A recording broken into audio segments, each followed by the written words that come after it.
नमस्कार दोस्तों, हर हर महादेव। स्वागत है आपका हमारे चैनल राधे राधे पर। दोस्तों, अगर आप भी अपने लाइफ में कुछ नया सीखना चाहते हैं तो चैनल को सब्सक्राइब जरूर करें। दोस्तों, यदि आपने छठ पूजा में यह कार्य कर लिया, यह उपाय कर लिया, तो आपको दुनिया की कोई भी ताकत करोड़पति होने से रोक नहीं पाएगी। और छठ पूजा में, छठ व्रत में गलती कभी मत करना। दोस्तों, छठ पूजा में छठी मैया को ये 3 चीजें कभी मत चढ़ाना। भूल कर भी ऐसी छठ पूजा कभी मत करना। घोर पाप लगता है और व्रत टूट जाता है। छठी मैया क्रोधित हो जाती है। हिंदी पंचांग के अनुसार छठ हर वर्ष कार्तिक मास के शुक्ल पक्ष की षष्ठी यानी छठी तिथि पर मनाया जाता है। ये दीपावली के 6 दिन बाद पड़ता है, जो नहाए खाए की परंपरा से प्रारंभ होता है। ये व्रत करने वाले व्रतधारी 36 घंटे तक निर्जला व्रत रखते हैं, जिसके बाद छठी मैया की आराधना और सूर्य देव को अर्घ्य देने के बाद इस व्रत का समापन किया जाता है। दोस्तों, सबसे पहले हम ये जानते हैं कि ऐसी कौन सी महिलाएं हैं जिन्हें छठ पूजा नहीं करनी चाहिए। लगता है घोर पाप और व्रत टूट जाता है, छठ मैया क्रोधित हो जाती है। दोस्तों, छठ व्रत ऐसी महिलाएं गलती से भी ना रखें, अन्यथा आपकी संतान की मृत्यु हो सकती है, पति पर भारी संकट आ सकते हैं, उल्टा आप पाप के भागीदार बन सकते हैं। ऐसी महिलाएं छठ पूजा से रहे दूर। दोस्तों, कार्तिक मास की सृष्टि को छठ मनाई जाती है, छठे दिन पूजी जाने वाली सृष्टि को बिहार में आसान भाषा में छठी मैया कहकर पुकारते हैं। ये त्योहार अपितु महाराष्ट्र, झारखंड, उत्तर प्रदेश तथा पश्चिम बंगाल में भी मनाया जाता है। मान्यता है कि छठ पूजी जाने वाली ये माता सूर्य भगवान की बहन है, इसीलिए लोग सूर्य को अर्घ्य देकर छठ मैया को प्रसन्न करते हैं। वहीं पुराणों में मां दुर्गा के छठे रूप कात्यायनी देवी को भी छठ माता का ही रूप माना जाता है। छठ मैया को संतान देने वाली माता के नाम से भी जाना जाता है। मान्यता है कि ये पर्व संतान के लिए मनाया जाता है। खासकर वो जोड़े जिन्हें संतान की प्राप्ति नहीं हुई है तो वो छठ का व्रत रखते हैं। वही सभी अपने बच्चों की सुख शांति के लिए मनाते हैं। किंतु क्या आप जानते हैं, कुछ ऐसी महिलाएं भी हैं जिन्हें छठ पूजा का व्रत गलती से भी नहीं रखना चाहिए। ये सबसे बड़ा घोर पाप माना जाता है। महिलाएं ऐसी गलती कभी ना करें, तो चलिए जानते हैं। देखिए, सबसे पहले अपनी राशि कमेंट बॉक्स में जरूर डाल दीजिएगा। यदि आपकी राशि के अनुसार हमारे पास कोई उपाय होगा तो वह आकर हम आपके कमेंट के रिप्लाई में बता देंगे। और हां, एक लाइक जरूर करें। दोस्तों, शास्त्रों के अनुसार जो लोग अधूरी शादी करते हैं वो शास्त्र का अपमान करते हैं। अधूरी शादी जैसे कि कोर्ट मैरिज और शादी के बिना ही संतान की उत्पत्ति कर देना सबसे बड़ा पाप है। ऐसे में छठ पूजा का व्रत ऐसे लोगों को अपनी संतान के लिए कभी नहीं रखना चाहिए, क्योंकि आपने हिंदू रीति रिवाजों के अनुसार 7 फेरे नहीं लिए हैं। और वहीं बिन शादी के जब ऐसे लोग साथ में रहते हैं तो समाज में ऐसा रिश्ता कलंकित होता है।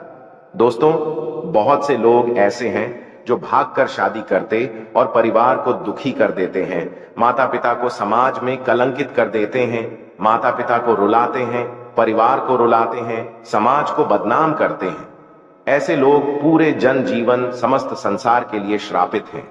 देखिए, परिवार को रुलाकर हमेशा रिश्ते अनर्थ ही होते हैं, रिश्ते जुड़ते नहीं हैं।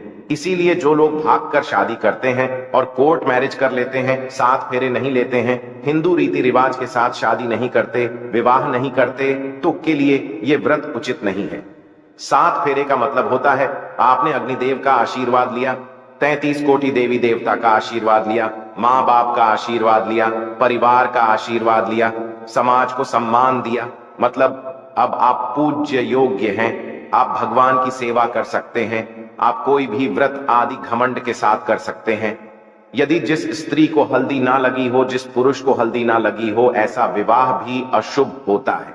शादी में हल्दी जरूर आना चाहिए, तभी ही आप व्रत आदि रख सकते हैं, पूजा पाठ कर सकते हैं, किसी भी मांगलिक कार्य में आप शामिल हो सकते हैं। इसीलिए ऐसी स्त्री किसी भी धार्मिक कार्य में तभी सफल व शामिल हो सकती हैं जब वो अग्नि के 7 फेरे ले लें।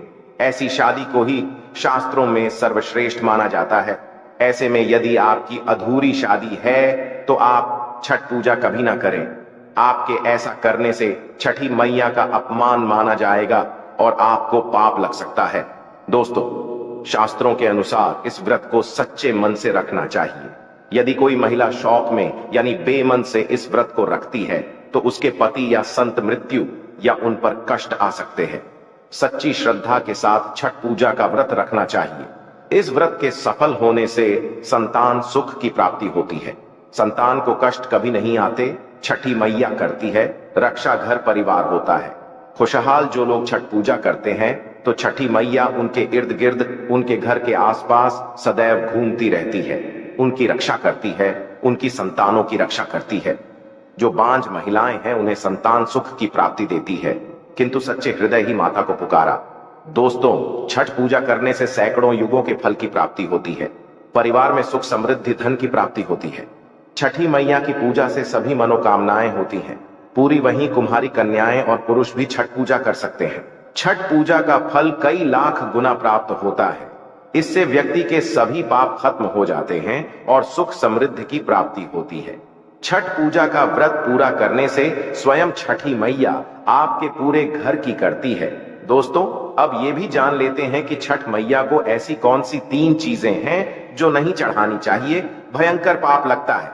दोस्तों, नंबर 1, सूर्य भगवान को अर्घ्य देने के लिए तांबे का लौटा ही प्रयोग करें, किंतु भूलकर भी चांदी, स्टील, शीशा और प्लास्टिक के बर्तन से अर्घ्य नहीं देना चाहिए, इससे व्रत टूट सकता है।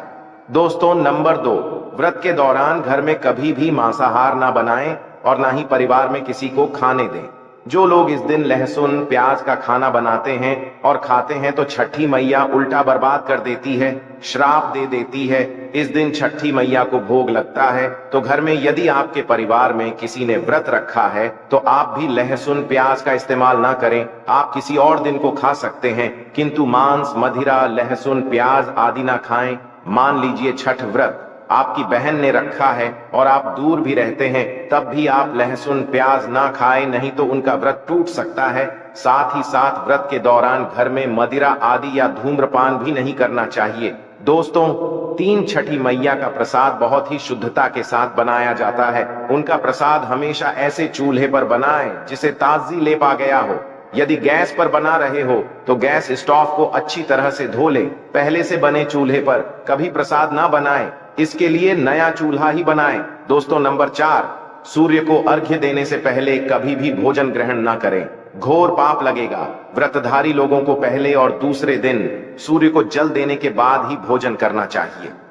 नंबर 5, छठी मैया से मांगी मन्नत यदि पूरी जाए तो आपको अपनी मन्नत का पूरा होने की खास पूजा जरूर करनी चाहिए, अन्यथा मैया के प्रकोप का सामना करना पड़ सकता है।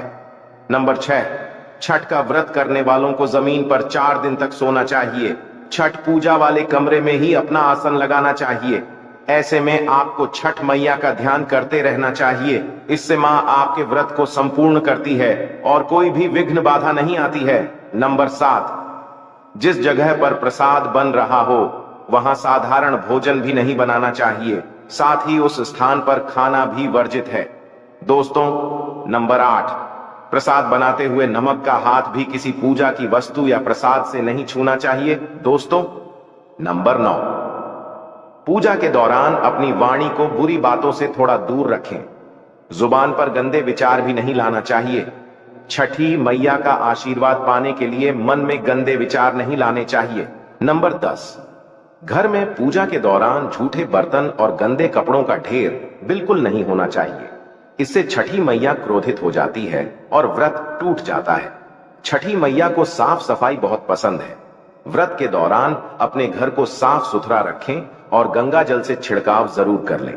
इससे पूरा घर पवित्र हो जाता है और छठी मैया का आशीर्वाद प्राप्त हो जाता है। दोस्तों, आज हम आपको छठी मैया की कृपा पाने के लिए एक ऐसा उपाय बताएंगे जिससे आप सबसे जल्दी करोड़पति हो जाओगे। यदि आपने यह उपाय कर लिया तो आपको दुनिया की कोई भी महाशक्ति, कोई भी व्यक्ति करोड़पति होने से, धनी से धन, ऐश्वर्य, प्रगति, सौभाग्यशाली, उत्तम जीवन साथी, धन संपदा, सकारात्मक ऊर्जा प्राप्त करने से कोई नहीं रोक पाएगा। यह उपाय आप कॉपी पेन पर लिखकर रख लें, आपके बहुत काम आएगा। हम उपाय बताने वाले हैं, उपाय को ध्यान से सुना, आपकी कायाकल्प हो जाएगी। यह उपाय छठ पूजा वाले दिन ही करना है।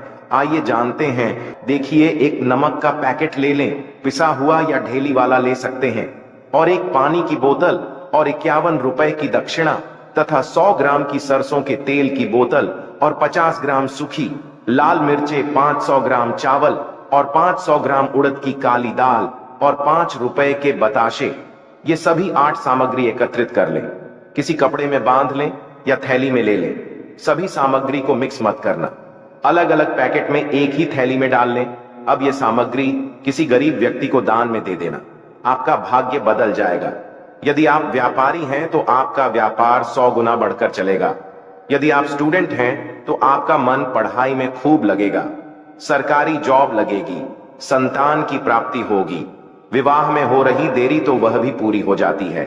यदि बीमार व्यक्ति आपके घर में कोई हो और खाट पर पड़ा है तो ये दान करें, वह तुरंत ठीक हो जाएगा, बहुत फर्क पड़ेगा। दोस्तों, ये उपाय हम भी जरूर करते हैं और हम जरूर करेंगे। हमें छठी मैया की कृपा साक्षात प्राप्त हुई है। ये उपाय सैकड़ों साल से हमारे बुजुर्ग करते चले आ रहे हैं। आप यह कार्य पूर्णिमा अमावस्या पर भी कर सकते हैं। आशा है कि आज की इस प्रस्तुति में बताई गई जानकारी आपको अच्छे से समझ आ गई होगी। वीडियो अच्छा लगा हो तो एक लाइक जरूर कर दें। धन्यवाद वीडियो के अंत तक बने रहने के लिए।